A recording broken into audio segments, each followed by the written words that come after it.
Market open ஆன உடனே volatility ஜாஸ்தி இருந்துச்சு. 9:15 ஏஎம்க்கு பையர்ஸ் ஸ்ட்ராங் மொமெண்டமோட மார்க்கெட்டை அப்சைட் புஷ் பண்ணாங்க.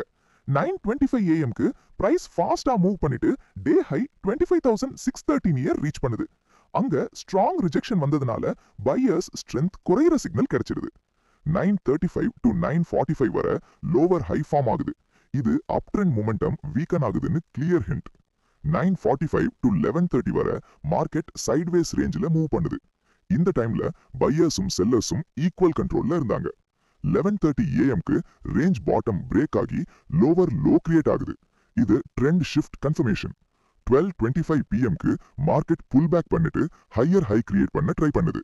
ஆனா ஸ்ட்ராங் பையிங் ஃபாலோ த்ரூ வரல. 12:45 பிஎம்க்கு அகைன் லோவர் ஹை ஃபார்ம் ஆகுது. ட்ரெண்ட் வீக்னஸ் இன்னும் கன்ஃபார்ம் ஆகுது. 1:30 பிஎம்க்கு பிரைஸ் சப்போர்ட் ஏரியா பக்கம் ஸ்லைட் ஆகுது. செல்லிங் பிரஷர் கிராஜுவலா இன்க்ரீஸ் ஆகுது. 2 பிஎம்க்கு மேஜர் மூவ் நடக்குது. சப்போர்ட் 25,520 பிரேக் டவுன் ஆகுது. இது டேவோட ஸ்ட்ராங் பியரிஷ் சிக்னல். 2:20 பிஎம்க்கு பிரைஸ் சப்போர்ட் ரீடெஸ்ட் பண்ண ட்ரை பண்ணுது. ஆனா ரிஜெக்ஷன் வந்ததுனால செல்லர்ஸ் இன்னும் கண்ட்ரோல்ல இருக்காங்க. 2:30 to 3 பிஎம் வரை கண்டினியூஸ் ரெட் கேண்டில்ஸ் ஃபார்ம் ஆகி பேனிக் செல்லிங் விசிபிள் ஆகுது. 3:10 பிஎம்க்கு மார்க்கெட் டே லோ 25,441 டச் பண்ணுது. Target final insight. ரெசிஸ்டன்ஸை ரெஸ்பெக்ட் பண்ணின மார்க்கெட் அப் சைடு போகல. ரேஞ்ச் பிரேக் டவுன் ட்ரெண்ட் ஷிஃப்ட்டை கன்ஃபார்ம் பண்ணுது. Support break strong bearish move கொடுக்கும்.